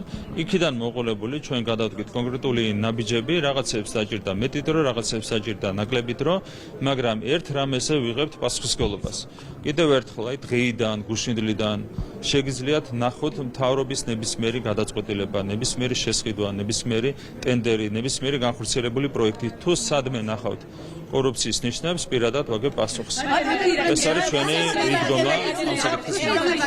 საკონსტიტუციო საჯარიმის მიმართულებით არის თუ არა კითხვები ბატონო ირაკლი. ეს მიმართვა საკონსტიტუციო სასამართლოს ნორმაში იმის გათვალისწინებით, რომ ადამიანის უფლებათა ევროპულ კონვენციაში ხაზგასმით ბატონო ირაკლი, ჩვენც გვიპასუხებთ პოსტების გარდა? ეს წარმოუდგენელი რამეა, როდესაც სასამართლოს სადმე მიმართვას გიგრძელავს საერთაშორისო ინსტიტუტი, ხო, აბსოლუტურად გაუგებარია, როგორც შეიძლება ასე ეშინოდეს ვიღაცა სამართლის. საუბარია სასამართლოსადმი მიმართვაზე და ამის აგრძელვა უნდათ ვიღაცებს, რა თქმა უნდა, ამას ვერ გავყვებით. ჩვენ დავიცავთ ყველა სამართლებრივ პროცედურას, ყველა კონსტიტუციურ პროცედურას და ასე ვიმოქმედებთ, ხო, არ შეიძლება ასე ეშინოდეთ კონკრეტულ ადამიანებს სამართლის და ამ შემთხვევაში გულისხმობ ევროპული ბიუროკრატიის წარმომადგენლებს. ბატონო პრემიერო, ჩემი კითხვა გერმანიის ელჩხი როდენდელ შესაძლებელია საუბარი. იმ პერიოდით, როდესაც აზარაშვილი მართავდა ჯანდაცვის უწყებას, ირაკლი ღარიბაშვილის ახლო გარემოცვის წევრი. მე არ ვიცი, შეიძლება სხვადასხვა მიმართულებით, კონკრეტულად არ საუბრობ ამაზე, სხვადასხვა მიმართულებით შეიძლება გამოძიება დაინტერესდეს, მაგალითად, ჩვენ რო ქონდა კითხვები, იგივე ჩანაცვლებით თერაპიასთან დაკავშირებით, ხო, ფსიქოტროპულ მედიკამენტებთან დაკავშირებით, ამიტომ საერთოდ გავაუქმეთ კერძო სუბიექტების მიერ ჩანაცვლებით თერაპიის განხორციელების პრაქტიკა და ფსიქოტროპული მედიკამენტების შემოტანის პრაქტიკა. ხო, სადაც ქონდა ეჭვები, გზომებიც მივიღეთ. ამ 2 წლის განმავლობაში ჩვენ უამრავი ზომა მივიღეთ იმისათვის, რომ მაქსიმალურად აგვერიდებინა ყველანაირი საფრთხე, რომელიც დაკავშირებულია კორუფციასთან. ეს არის ჩვენი მიდგომა. ბატონო პრემიერო, გერმანიის ელჩთან დაკავშირებით მაქვს კითხვა თუ შეიძლება. ბატონო ძალიან ბევრი მილიონია კონკრეტულ პროექტში ჩადებული ჯანდაცვას გულისხმობ, თუმცა ეს პროექტები არ ფუნქციონირებს, არ მუშაობს. გაქვთ ასეთ პროექტებზე ინფორმაცია? რას გულისხმობთ კონკრეტულად? აი, ახლა ვერ გაგისახელებთ, იმიტომ რომ რეპორტაჟი. რა ვიცი, გავიაროთ საერთოდ, თუ ნახავთ, თუ ვინმე მოგაწოდეს, მაგათი თუ ვინმე მოგაწოდეს ინფორმაციას იმასთან დაკავშირებით, რომ სადღაც რაღაც კორუფცია იყო, მზად ვართ, რომ თქვენთან ერთად ჩავიხედოთ ყველაფერში. ეს არის ჩვენი დამოკიდებულება. ხო, ჩვენ არსად ჩვენ მე ვერ გეტყვით შესაბამისი უწყებების საქმეა ნებისმიერი ადამიანის საკითხვა. ვინ იყო დაბარებული, ვინ არ იყო, ეს მე არ ვიცი. შეგიძლიათ დაინტერესდეთ შესაბამის უწყებებთან. კიდევ ერთხელ ჩვენ გვაქვს მარტივი მიდგომა, ხო? არსად თვალს არ დავხუჭავთ არაფერთან დაკავშირებით. წარსულში იყო ეს დღეს არის თუ ხვალ არის. თქვენ მოგვაწოდეთ ნებისმიერი ინფორმაცია, თუ გაქვთ ეჭვები კორუფციის შესახებ და მზად ვართ, რომ ყველაფერში ჩავიხედოთ, ყველაფერში ჩავერიოთ და ყველაფერზე გაგცეთ პასუხი. ბატონო პრემიერო, გერმანიის ელჩთან დაკავშირებით, გერმანიის საელჩოს პასუხზე თუ შეიძლება. ბატონო პრემიერო, გერმანიის ელჩთან დაკავშირებით ასაკებზემიდან რომ კითხოთ, ალტერნატივა გერმანიის გაგზავნა შეკითხვებთან დაკავშირებით რამდენიმე მიმართულებით მოვიდა ეს პასუხი, რაც ჩვენ მოვისმინეთ, მაგალითად ისინი ადასტურებენ, რომ მაგალითად ელჩი ხდებოდა ოპოზიციური პარტიის წარმომადგენლებს, ამბობენ, რომ არ შეესაბამება სიმართლეს, რომ უძრავი ქონება მამუკა ხაზარაძისგან ქონდა ელჩნაგირავები და დანარჩენზე ამბობენ, რომ გარკვეული ინფორმაციები არის კონფიდენციალური. აი, რას ნიშნავს, როდესაც ინფორმაციის ნაწილი საჯაროდება, ნაწილი კი რეალობას არ შეესაბამება. თქვენ ამბობთ, რომ გერმანიის ელჩთან თავადაც ჰქონდა ჩეკითხვები ბევრი ხნის განმავლობაში, ვიდრე ეს გადაწყვეტილება. თქვენ ხედავთ, სადამდე მივიდა ევროპული ბიუროკრატია, სადამდე მივიდა ევროპული პარლამენტარიზმი. მე არ ვიცი 20 წლის წინ ვერც კი წარმომიდგენია ასეთი რამ გაეკეთებინა გერმანიის ბუნდესტაგს, როცა ერთი რო კითხვებზე პასუხს არ ცემენ, საერთოდ არ ცემენ კითხვებზე პასუხს და მეორე, რასაც ცემენ პასუხს, ის ტყუილია, ხო? მართლა სადამდე მივიდა კონკრეტულად ამ შემთხვევაში გერმანული და ზოგადად ევროპული ბიუროკრატია და პარლამენტარიზმი აქედან ძალიან კარგად ჩანს, რაც ძალიან დასანანია, ძალიან სამწუხარო, როცა გეშინია ასე კითხვებზე პასუხის გაცემის, აქ ჩანს, რომ სუფთად არ წარიმართება პროცესები, რაც ძალიან კარგად იცოდა ქართულმა ხალხმა, რეალურად ის დაადასტურა იმ ტყუილმა და ბუნდოვანებამ, რომელიც ჩანს მთავრობის პასუხში გერმანიის პარლამენტის მიმართ. ბატონო პრემიერო, ემარის პროექტთან დაკავშირებით მინდა კითხოთ თუ ბატონო პრემიერო, ემარის პროექტთან დაკავშირებით ვრცელდება არა ერთი განცხადება? უნდა თუ არა მის დაკავებასაც, იმიტომ რომ არაერთი მისი კადრი დაჭერილია უკვე ნაწილის წინააღმდეგ სისხლის სამართლებრივი მე არა ვარ სწორი ადრესატი ასეთი ტიპის მე არ ვარ სწორი ადრესატი ასეთი ტიპის კითხვებისთვის, მხოლოდ შესაბამის უწყებებს უნდა გასცეთ. ბატონო პრემიერო, თუ შეიძლება ემარის პროექტთან დაკავშირებით ბატონო პრემიერო როგორ დაინიშნა ბლექსი პეტროლიუმში, რომელსაც მუშაობის ნებართვა თავად მისცა, როცა მინისტრი იყო. როგორ დაინიშნა სამეთვალყურეო საბჭოს თავმჯდომარე და კომპანიაში ეს არ არის კანონი. თუ კანონი დარღვეულია, არ ვიცი შეგიძლიათ მოიკითხოთ და მიიღოთ შესაბამისობები, მე არ ვიცი. მან ლევანისა ვიცე-პრემიერი იყო და ხო, არ ვიცი, კანონი თუ ირღვევა, მაშინ კანონი და ახსოვდეს, მაგრამ მე არ ვიცი, მე ვერ გეტყვით, კანონს ეწინააღმდეგება თუ არ ეწინააღმდეგება. შესაძლოა რომ ახსოვდეს. მე არ ვიცი თუ ეწინააღმდეგება თუ არ ეწინააღმდეგება, გავარკვიოთ ერთად, ეწინააღმდეგება თუ არა, მიმართეთ შესაბამის კომპანიას. ნახეთ, თქვენ შეგიძლიათ. ნებართვა თავად გასცა მინისტრობის. თქვენ შეგიძლიათ მიმართოთ შესაბამის კომპანიას და მიუთითოთ კანონის დარღვევაზე თუ კანონია დარღვეული, ამ შემთხვევაში კომპანიამ უნდა მიიღოს ზომები, ხო?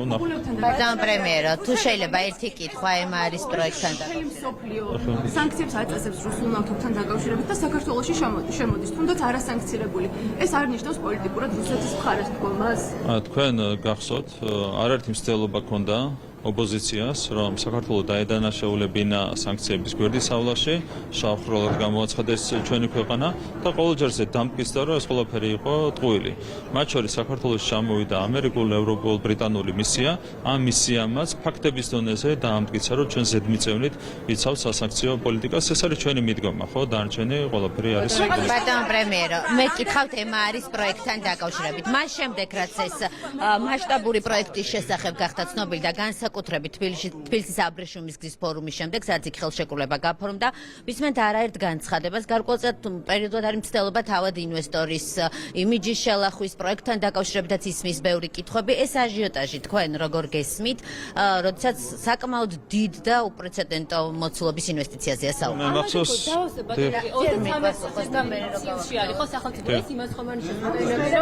შეიძლება თქვათ იგივე თანხების მოზიდვა, სესხის მოზიდვას რომ დაიწყოს კომპანია, რაღაცა გარანტორი იყოს სახელმწიფო და ვალდებულებები ქვეყანაზეც გადმოვიდეს. აი ამ ნაწილში 33 რამე რისკებს ხომ არ იღებს ამ ნაწილში ქვეყანა? რეალურად ეს პროექტი არის უპრეცედენტო ჩვენი ქვეყნისთვის, საუბარია 6.5 მილიარდ დოლარის მოცულობის ინვესტიციაზე, ამ მასშტაბის ინვესტიცია ჩვენ ქვეყანაში არ შემოსულა და არის რა თქმა უნდა უმნიშვნელოვანესი პროექტი ჩვენი ქვეყნის ეკონომიკის განვითარებისთვის. რაც შეეხება თვითონ ხელშეკრულების პირობებს, ხელშეკრულების პირობებში მაქსიმალურად არის ასახული სახელმწიფოს ინტერესები. კიდევ ერთხელ მადლობას გადავხდი მარიამ ქრივიშვილს, რომელმაც მაქსიმუმი გააკეთა იმისათვის, რომ საუკეთესო პირობები ასახულიყო ამ ხელშეკრულებაში ჩვენი ქვეყნისთვის და ეს 33%-იც ამის კიდევ ერთი გამოხატულებაა. რაც შეეხება ვალდებულებას, რა თქმა უნდა, ვალდებულება ზოგადად არის ორმხრივი, მაგრამ ჩვენ არ შევდივართ არც ერთ ისეთ ვალდებულებაში, რომელმაც რაიმე რისკი შეიძლება შეუქმნას ჩვენს ქვეყანას, მის ფინანსურ ინტერესებს, მის ეკონომიკურ ინტერესებს. პირიქით თავიდან ბოლომდე ეს ხელშეკრულება არის ჩამოყალიბებული ისე, რომ მხოლოდ სარგებლოს ვიღებთ ჩვენი ქვეყნისთვის ეკონომიკური და ფინანსური თვალსაზრისით. რაც შეეხება უშუალოდ ამ ხმაურს, რაც შეეხება ამ პროექტის გარშემო, მე მახსენდება რამდენიმე თვის წინ, როდესაც გაფორმდა მემორანდუმი ამ ინვესტიციასთან დაკავშირებით, მაშინ გახსოვთ, რომ აბუ-დაბიში მოვაწერეთ ხელი შესაბამის მემორანდუმს. მთელი ოპოზიცია გამოდიოდა, განსაკუთრებით აქტიურობდა BMG მაშინ, პირველთან დაკავშირებული ტელევიზია და ისინი აცხადებდნენ, მეყავდათ ეგრეთ წოდებული ექსპერტები, პოლიტიკოსები და სხვები და აცხადებდნენ, რომ ეს პროექტი იყო უპერსპექტივა. მთელი კამპანიის ხაზი იყო ეს, რომ პროექტი იყო უპერსპექტივა. ახლა ყველამ დაინახა, რომ არათუ უპერსპექტივა არ იყო ეს პროექტი, არამედ დაიწყო მისი განხორციელება და ახლა ამბობენ, რომ არა კარგია, მაგრამ უპერსპექტივა. ეს იყო ძველი მესიჯი. ახლა აღმოჩნდა, რომ პერსპექტიულია, მაგრამ ცუდია. ხო, აი ამ დონეზე დასული არიან. კითხვები არის, როდესაც 33%-იანი წილში არის. სხვა რამეზეა საუბარი. დღეს თავარი ხაზი არის ის, რომ შენდება თურმე ორი საშინელი ქალაქი, თურმე რაღაც ქართული დემოგრაფიას პრობლემა შეექმნება ამ პროექტი და შემდეგ რაც არის წმინდა წყლის სპეკულაციები, ხო, განსაკუთრებით აქტიურობს ლელო, რომელიც ამ ტელევიზიას ფლობს და აქტიურობენ შესაბამისი პოლიტიკოსები. ტევბიროს და შესაბამისად BMG-ს. არის ინფორმაცია დაჟინებული. 200,000 ლარი თვეში მქონდა ქეში ტევბიროში. ეს ფაქტია, რისკმა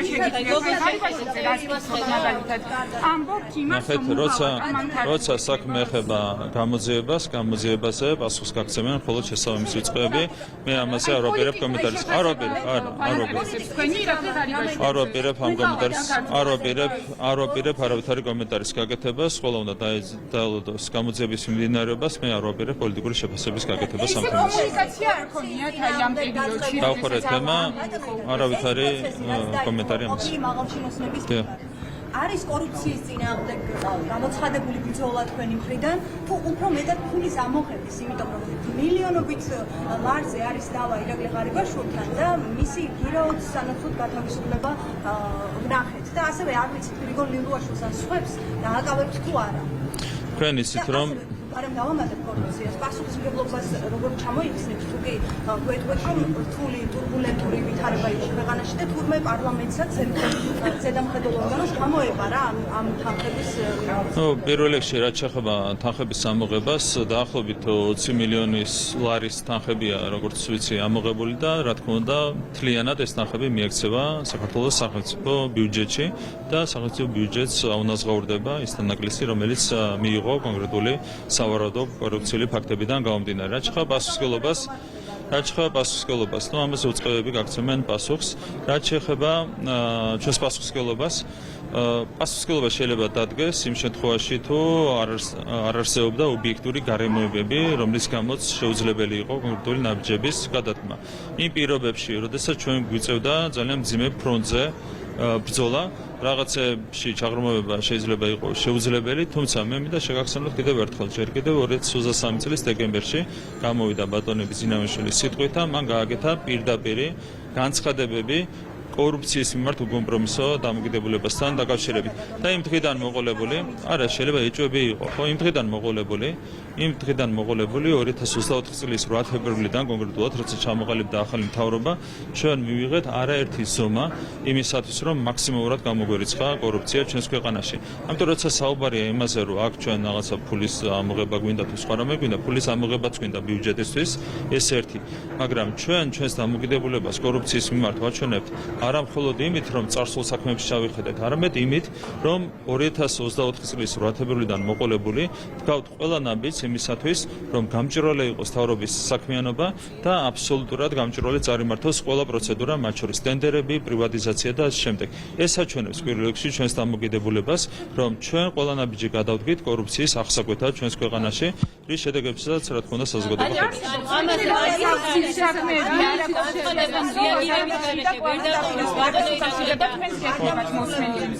თუმცა ამას საფუძველი უნდა გქონდეს და საფუძველი არ აქვს. თქვენ ახსენეთ ქვეყნის ღალატი, მაგრამ არ დაასახლეთ კონკრეტული პირი. ჩვენ შეგვიძლია ჩავთვალოთ, რომ ქვეყანას ქართული ოცნების პირობებში ყავდა მოქალაქე პრემიერ-მინისტრი, ამას ახო? არაფერი არ შეგიძლია ჩათვალოთ, მე არ შევდივარ არც ერთ სახელში და გვარში, მე ერთ რამეს ვამბობ მარტივად. თუ ვინმემ გადაწყვიტა, რომ ქვეყნისთვის ამ ურთულეს პერიოდში ხელი მოეთვო, ეს არის გუნდის ღალატიც და ქვეყნის ღალატიც. ეს არის რაც თქვი და რაც შემიძლია გავიმეორე.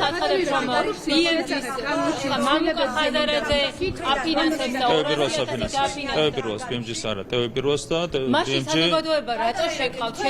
არა, BMG მაუწყებლობს ტევებიროზე შესაბამისად სარგებელს, არა, სარგებელს ჩვენ ვართ BMG, არა ტევებიროელი, როცა ამბობთ არა, დავაკონკრეტე, მაგრამ ნახეთ 200,000 ლარი ქეში რომ იქონდა ტევებიროში, ამით ხო თქვენც ირიბად სარგებლობდით, როცა იქ მაუწყებლობდით. ანუ ეს სარგებელი მიიღეთ თქვენც, ამიტომ შეიძლება პირდაპირაც ითქვას, რომ ხაზარაძე არა მარტო ტევებიროს, არამედ ქეში დაფინანსებდა ირიბად უკვე BMG-საც.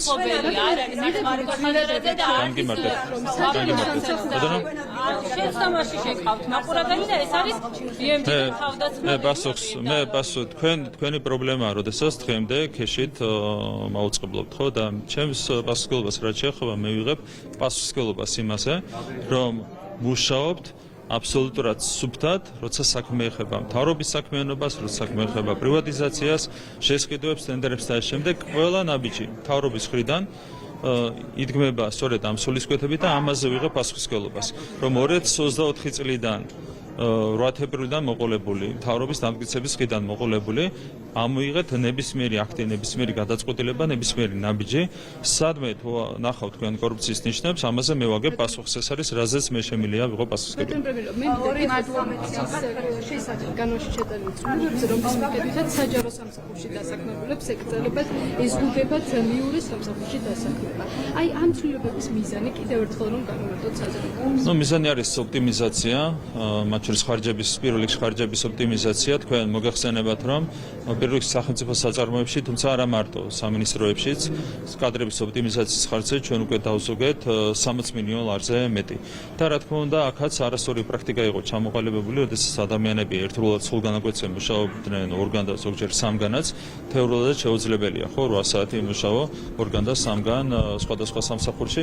ეს პრაქტიკა უნდა შეიცვალოს, ხო? ანუ აქაც მოხდება ბუნებრივია ხარჯების ოპტიმიზაცია, კადრების ოპტიმიზაცია და ასეთ პირობებში ბუნებრივია უფრო სწორად იმუშავებს საჯარო სამსახური. პატრონები, ამას მომიტომაკეთებენ ადამიანები, ხომ არის ეხალისება თუ სამსახურში პარალელურ რეჟიმში მუშაობა დაბალი ანაზღაურება და რაღაცნაირად ცდილობენ რომ საარსებო მინიმუმზე მეტი შემოსავალი კონდეთ პარალელურ სამსახურებში მუშაობენ. რადგან ამ კანონს ამოქმედებთ და მათ იქნება ვალდებულება რომ დატოვონ ან არჩევანი გააკეთონ სამსახურებს შორის ფინანსების ნაწილი, ხელფასების გაზრდის ნაწილი დევს თუ არა თუ საკმაოდ იქნება. ნახეთ, თუ ორგან მუშაობის მიზეზი არის ის, რომ საკმარისი არ არის ადამიანის ანაზღაურება და შემოსავალი, ამ შემთხვევაში უნდა გაუზარდოთ შესაბამის პირს ანაზღაურება. არის რა თქმა უნდა დეფიციტური პროფესიები და არის შემთხვევები, როდესაც საჯარო სამსახურში ანაზღაურება ვერ პასუხობს ბაზრის მოთხოვნებს. ხო, ასეთ პირობებში ჩვენ ფიქტიურად კი არ უნდა დავასაქმოთ ან ხელოვნურად ორგან და სამგან, ამ შემთხვევაში უნდა შევთავაზოთ ბაზრის მოთხოვნების შესატყვისი ანაზღაურება.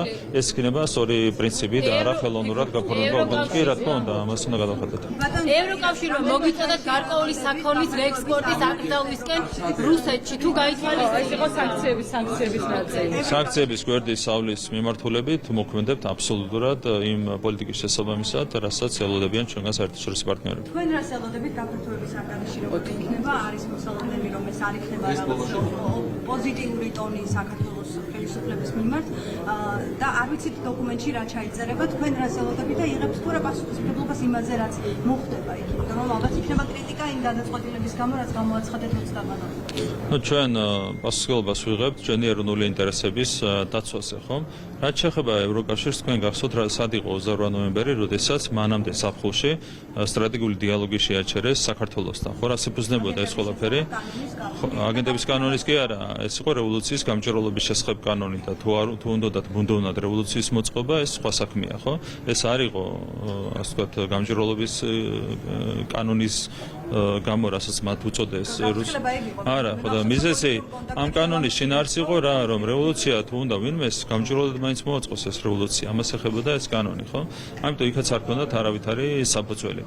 ეს არის ხელმძღვანელი დამოკიდებულება, თუ პრაგმატულ პოლიტიკაზე გადავლენ, ეს იქნება ძალიან კარგი, თუ არა და გავყვებით იმ პროცესს, რომელიც აქამდე მოყვება. თუ კი ასე საუბრობთ ბატონო ირაკლი, რატომ არ ამბობთ, რომ თქვენ არ გსურთ ევროინტეგრაცია? არა, ჩვენ ველოდებით 2030 წელს და იმედი გვაქვს, რომ მანამდე ევროპულ ბიუროკრატიაში შეიცვლება მიდგომები, იგივე რაც ხდება გერმანიის პარლამენტში, ხო, რასაც დღეს გქონდა საუბარი, ან ტყუილს პასუხობენ, ან არ პასუხობენ, ხო? ნუ როგორ შეიძლება ესე მუშაობდეს ევროპული ბიუროკრატია? ჩვენ იმედი გვაქვს, რომ 2030 წლამდე შეიცვლება თვითონ ევროპული ბიუროკრატია და ასეთ შემთხვევაში საქართველოსთვის სასარგებლო იქნება ევროკავშირში გაწევრიანება, ხო, ასე? მაგრამ არა, თუ ბიუროკრატია შეიცვლება, ამ შემთხვევაში პირობები შეიცვლება და აღარ იქნება ის პირობები, რომელიც დაკავშირებულია მაგალითად ნაცმოძრაობის დაბრუნებასთან ხელისუფლებაში. ხო, ასე როცა გვიყენებდნენ საკითხს. ხო, სასამართლო რეფორმას რასაც უწოდებდნენ, ეგეც გულისხმობდა სასამართლოზე კონტროლის დაბრუნებას ნაცმოძრაობის ხელში. ხო, ეს იყო სინამდვილეში, რასაც ითხოვდნენ და თუ შეიცვლება მიდგომები, შეიცვლება პირობებიც. პარტიების აკრძალვაზე რამდენიმე დღესა გიორგი გახარიაძე საუბრობდა ეთერში და შემდგომ პაპუაშვილისგან მოვისმინეთ, რომ გახარია პარლამენტში შემოსული თავი გადაიჭირა როგორც მქონაგო, თუმცა ჩვენ გვაქვს კითხვები ბრალდებებზე, რომელიც მოგვისმენია მისი მისამართი თქვენი მხრიდან. მათ შორის ჩორჩანას გამო, ომის საკითხი, მისი პროვოცირება და ასე მძიმე ბრალდებებს ახლოვანებით ხოლმე მის წინააღმდეგ. სადაც შეფასება აღმოჩნდა თურმე? სამართლებრივად მან თავი გადაერჩინა, პარტიამ თავი გადაერჩინა, იმიტომ რომ თავარი საყრდენი სარჩელში გახარიას მიმართ და მისი პარტიის მიმართ იყო სწორედ საბოტაჟი და გამომდინარე იქიდან რომ გამოვიდა საბოტაჟის რეჟიმიდან, ამით გადაარჩინა პარტია აკრძალვის შესახებ სარჩელში მოხვედრას. თუმცა ის ბრალდებები, რაც ისმოდა კონკრეტულად ამ ადამიანის მიმართ, რა თქმა უნდა, ყველაფერი ძალაში რჩება. იგივე ჩორჩანა, იგივე საბოტაჟში მონაწილეობა, ეს ყველაფერი რა თქმა უნდა, თავიდან ბოლომდე რჩება ძალაში. ბატონ პრემიერო, ვინ უნდა წარადგინოს თქვენი შეფასებით, აი როგორც პარტიის თავმჯდომარეს გეკითხებით, ვინ უნდა წარადგინოს ეს სარჩელი საკონსტიტუციო სასამართლოში? ამაზე თუ ხართ უკვე ჩამოყალიბებული გუნდში? დეპუტატებიც იქნებიან, ალბათ წარმომადგენლები, თვითონ პარლამენტში მე გამიჭირდება ალბათ, იქნებიან დეპუტატები, ალბათ იქნებიან პარლამენტის აპარატის წარმომადგენლები, ალბათ ასეთი ფორმით ჩამოყალიბდება ეს წარმოგენი გუნდი. და იცით რა მინდა გახარიაზე ბრალდებები ისევ არის და გამოძიებაც მინდის ჩორჩანაზე. ანუ რა გამოდის რომ გახარიას მიმართ რა პრეტენზიებიც ჰქონდათ, ამის გამო კოლექტიურ პასუხისმგებლობას პარტიას არ აკისრებთ, თუმცა სხვა მიდგომები პარტიებს. არა, სამართლებრივად არის კონკრეტული ქმედებები, რაც შეიძლება გახდეს პარტიის აკრძალვის საფუძველები და არის კონკრეტული ქმედებები, რაც შეიძლება არ გახდეს პარტიის აკრძალვის საფუძვლები, თუნდაც ეს ქმედებები იყოს დანაშაულებრივი, ხო? ამ შემთხვევაში ლელო დარჩა საბოტაჟის რეჟიმში, არა, თავარი ბრალდება ლელოს მიმართ, მაგალითად ლელო რო შემოსულიყო პარლამენტში, თავის დროზე რო არ გაეუქმებინა მანდატები და რო შემოსულიყო პარლამენტში, ლელოს ამოღებაც მოგვიწევდა ჩვენ ამ სარჩელიდან, თუმცა დარჩა საბოტაჟის რეჟიმში და აქედან გამომდინარე დარჩა სარჩელშიც. ბატონო, რაჯენ კუპრაშვილს საინტერესო პასუხს არ მithქვათ, იქიდან გამომდინარე რომ ვერ ღარიბაშვილის დეკლარაციაში ვერ შეამჩნია დარღვევები ან არ შეამჩნია არჩევნები. არა. უმრავლესობის მიღებაც გიდოდათ, ახლა მაინც მარტივი იყოს თქვენ. 28 წლის 28 ოქტომბერს ჩატარდება არჩევნები. პარტიების აკრძალვის პროცესი ბოლომდე მათ არ დადგება არ მისი პასუხი. ჩვენ ბოლომდე მივყვებით. ანუ რაჯენ კუპრაშვილთან დაკავშირებით პასუხისმგებლობა თუ დადგება რამე, იმიტომ რატომ ვერ შეამჩნია მან. არა, დეკლარაციაში თუ არ იყოს სტომილება, რანაირად უნდა შეამჩნია. და ვერ შეამჩნია რომ არ იყოს სწორი დეკლარაცია, ანუ მისი ხო გადამოწმება. შეიძლება ობიექტური მიზეზი ჰქონდა ამას. ანუ არ მოთხოვთ პასუხს ღარიბაშვილის ობიექტური მიზეზი ჰქონდა, როგორ მოთხოვთ პასუხს ამას. და თუ არ ქონდა? თუ არ ქონდა. თეორიულად კითხავს ვისა, თუ არ ქონდა, ყველას უნდა მოეთხოვოს პასუხი, მაგრამ თუ ობიექტური მიზეზი ჰქონდა. ამ შემთხვევაში არ მოსთხოვთ. არის თქვენ თუ გაქვთ რაიმე კონკრეტული საფუძველი ამაზე საუბრისთვის, შეგიძლიათ ისაუბროთ, მაგრამ მე არ ვიცი ასეთი ობიექტური საფუძველი მე მგონია რომ არსებობს.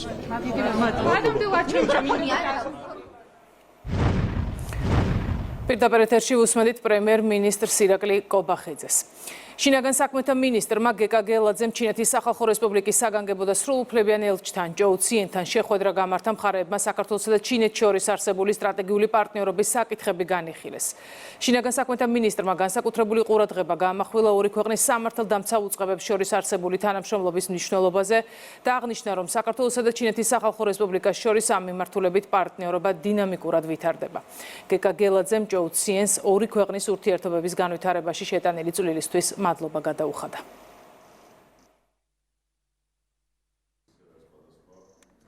აფხაზეთის ჯანდაცვის სამინისტროში ვეტერანთა რეაბილიტაციის ხელშეწყობის საპილოტო პროგრამა ამოქმედდა. პროგრამის პირველ ბენეფიციარებს აფხაზეთის ავტონომიური რესპუბლიკის მთავრობის თავმჯდომარე აფხაზეთის ჯანდაცვის მინისტრთან ერთად შეხვდა.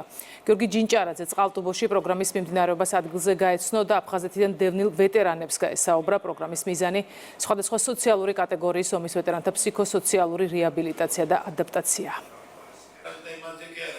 აფხაზეთის ჯანდაცვის სამინისტროში ამოქმედდა ვეტერანთა რეაბილიტაციის პროგრამა, რომელთა ბენეფიციარები დღეს მოვინახულე.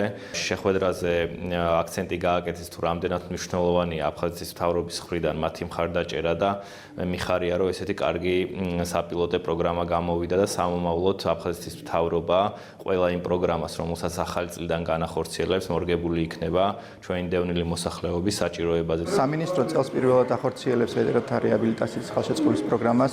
შესაბამისად, ჩვენთვის განსაკუთრებით მნიშვნელოვანი იყო პროცესების ადგილზე გაცნობა და პროგრამის მონაწილეებთან შეხვედრა, მათი მოსაზრებებისა და შთაბეჭდილებების მოსმენა. ვეტერანების მიმართ ასეთი ყურადღება, ასე ვთქვათ, ჯერ არ ყოფილა. ეს არის პირველი. როგორც კი აქ მოვხდი და ეს რეაბილიტაცია კურსი გავიარე, ბევრად უკეთესად ვგრძნობ თავს. ქრონიკაში ახლა რეკლამის დროა, რამდენიმე წუთში დავბრუნდებით.